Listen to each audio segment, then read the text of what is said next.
এটা হচ্ছে যে এখানে যে বেতগুলো দেখছেন এটা দিয়ে একটা ছোট মাছা তৈরি করব। মাছা বলতে এত বড় মাছা নয়, দেখতে অনেকটা মই বা সিঁড়ির মতো। তো এটা কেন বানাবো সেটাও আপনাদেরকে দেখাবো। তো এটা বানানোর পিছনের কারণটাও দেখাচ্ছি। আর এখানে দেখুন এটা আমার বানানো হয়ে গেছে। এখন এটা ফিটিং করতে গিয়ে দেখি যে আমার ঝামেলা হচ্ছে, মানে কোনো প্রকারে এটা আটকানো যাচ্ছে না বা লাগানো যাচ্ছে না। এই যে গাছগুলা একদম এই যে এই বালতির থেকে বের হয়ে অনেকটা দূরে চলে আসতেছে, একদম পড়ে যাচ্ছে এখানে।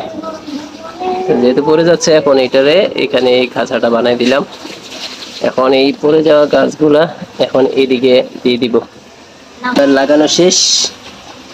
গাছ দুইটা কিন্তু আসলে এখানে চলে আসছে, এই যে এই এতটুকু পর্যন্ত, ওই টপ থেকে এখান পর্যন্ত চলে আসছে। তাই এখানে ভালো করে গিরে দিছি। আর এই যে মাথাটা বের হচ্ছে এটা দিয়ে এখন এইভাবে করে আস্তে আস্তে গাছে দিয়ে তারপরে এদিকে যদি চালে যায় যাবে।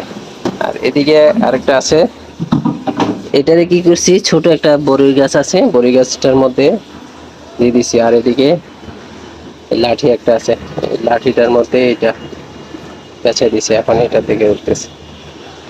এখানে 2-3টা গাছ আছে একসাথে। আর এদিকের এটা কোন রকম উঠতেছে রশি দিয়ে বাঁধা।